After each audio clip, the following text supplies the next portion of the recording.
deputada Bia Kicis, em live, rebateu diversas matérias falsas contra ela e questionou por que as fake news da velha imprensa não são investigadas por Alexandre de Moraes e pela CPMI das fake news, conhecida como CPI da censura.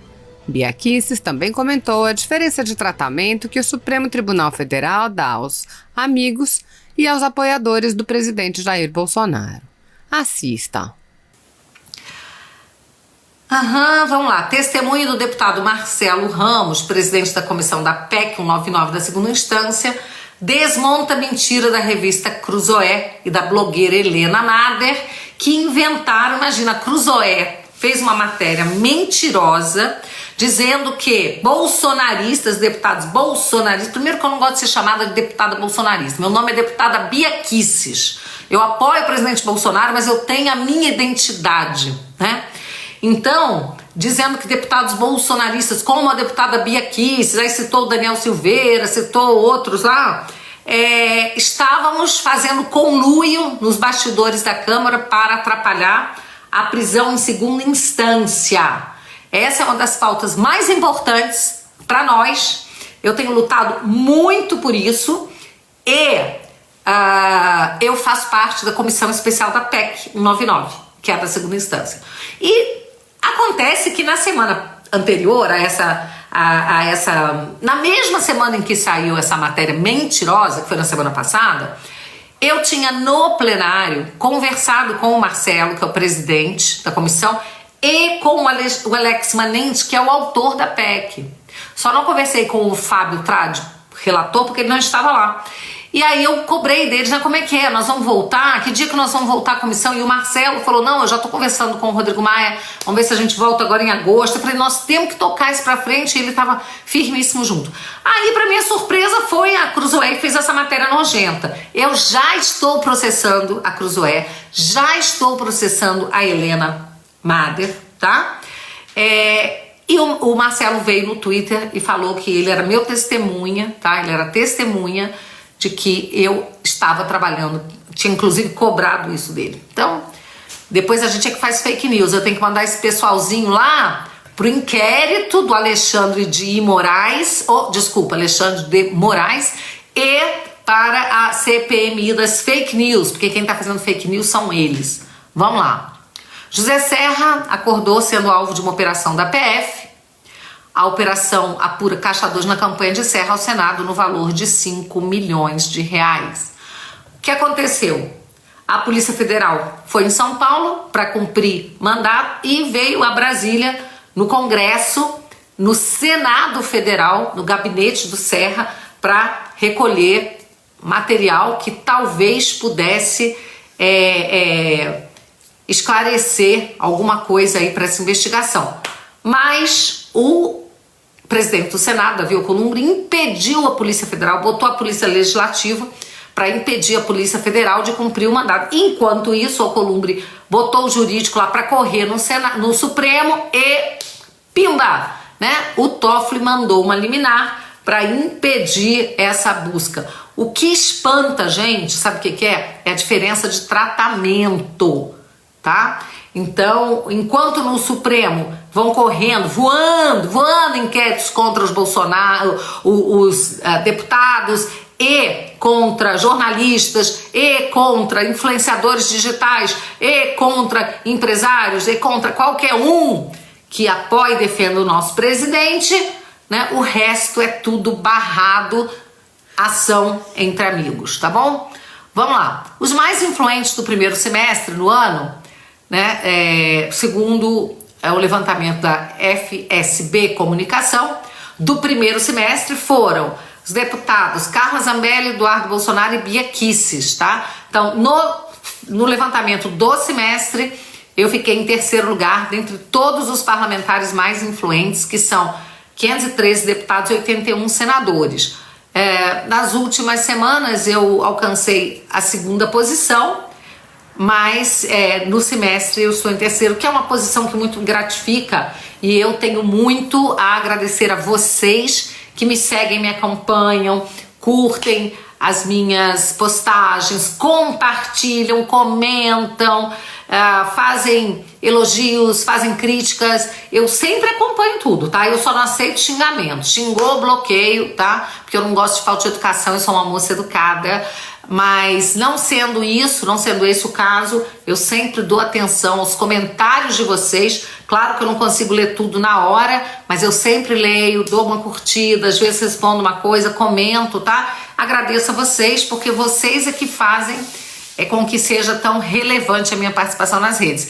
Quero aproveitar e pedir aqui pelo YouTube que vocês, quem ainda não é assinante do canal, que curta aqui, que assine o canal, toca lá no sininho, tá?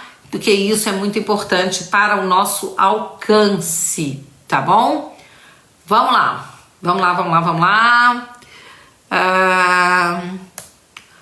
Próxima pauta.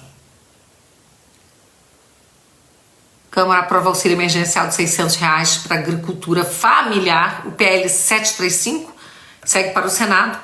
Esse foi um projeto muito importante.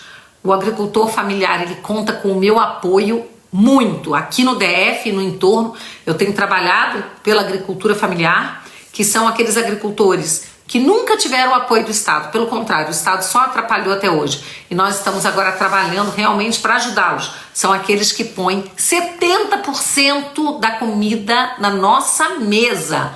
Não é brincadeira não, tá? Bom, então vamos lá.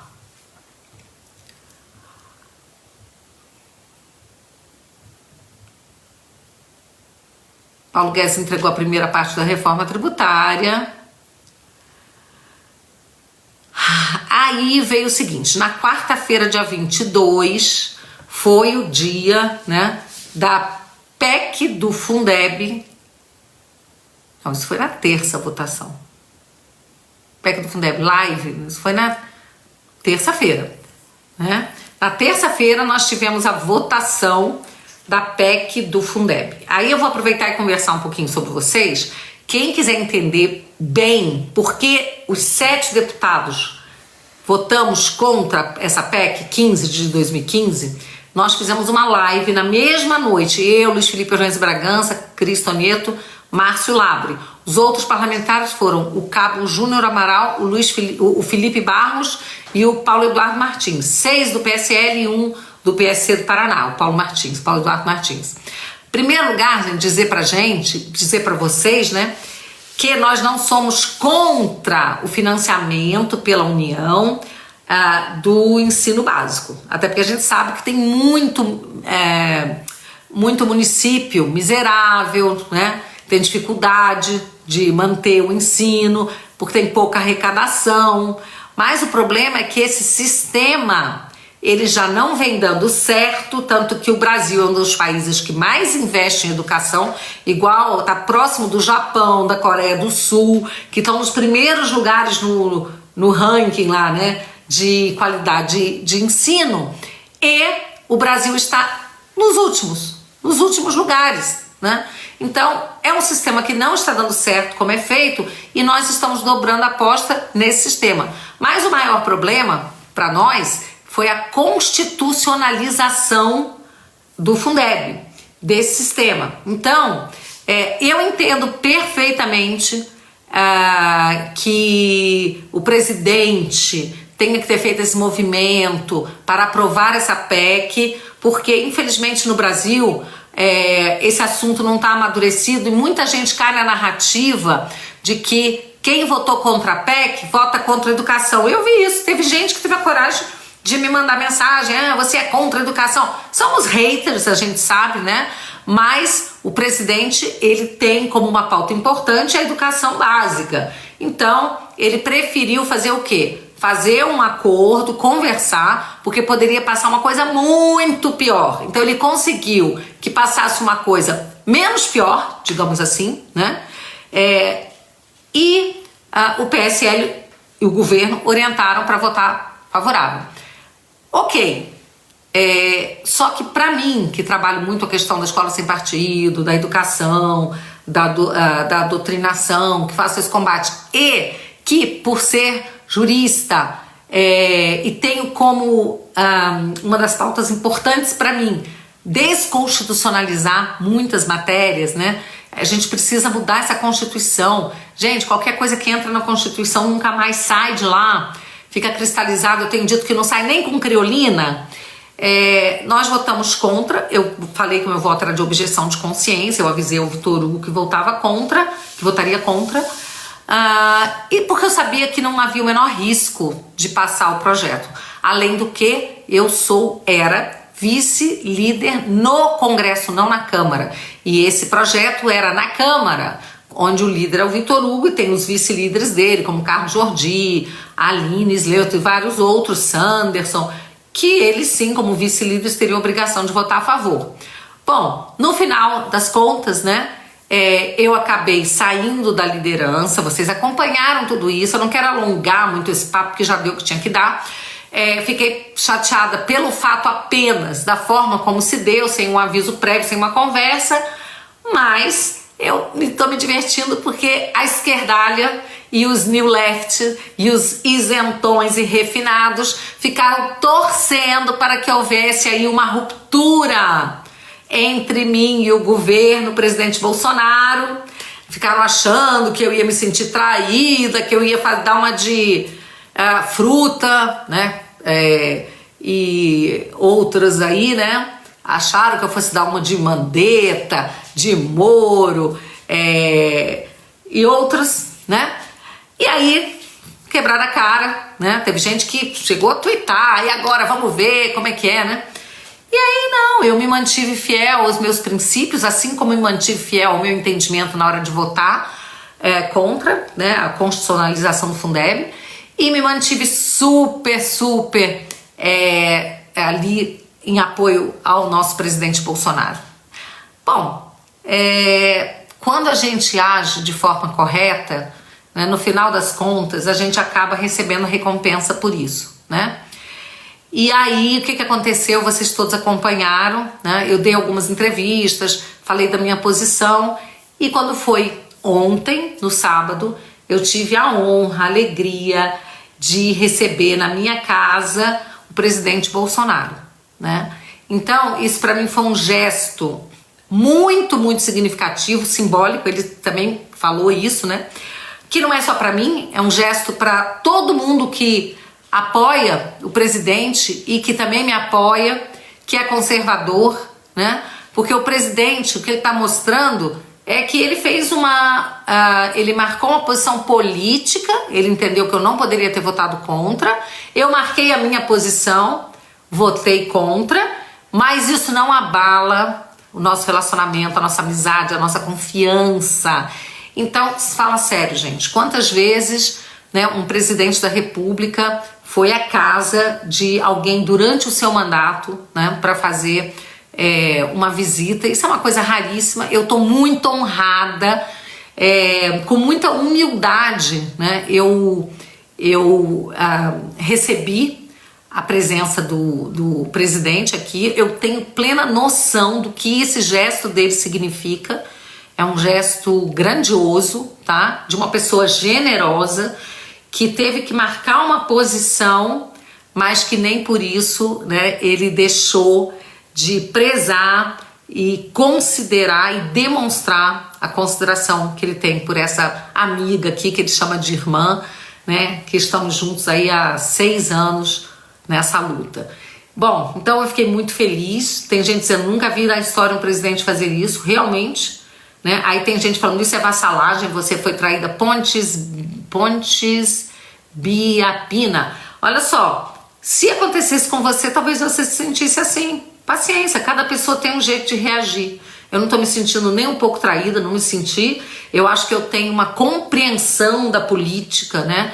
E eu sou uma pessoa que tem uma vivência, não sou uma pessoa muito egóica, né? Que bota o meu ego, o meu orgulho acima das coisas. Graças a Deus eu tenho inteligência emocional suficiente para conseguir entender as coisas como elas são.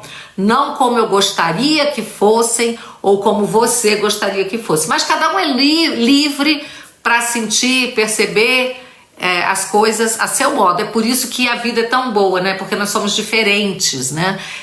Cada um tem uma maneira de perceber o mundo, de se expressar. E hoje nós vivemos uma ditadura que quer que somente um modo de pensar e sentir seja válido, o resto seja considerado discurso de ódio. Então vocês estão vendo quem é que está fazendo discurso de ódio? Eu não estou fazendo discurso de ódio, eu estou fazendo um discurso de amor, de amizade, de compreensão, de tolerância, né? Então, vamos lá, né? Deve ter gente aí que tá falando uma coisa e fazendo outra, né? E acusando os outros de fazerem. Mas vamos em frente. Por isso que eu amo essa vida e eu gosto das pessoas, porque nós somos diferentes. Porque não deve ter nada mais chato do que todo mundo pensar igual a você, todo mundo agir igual a você. Aí era melhor você ficar só falando com o seu espelho, né? Porque aí você sempre vai ter razão, né?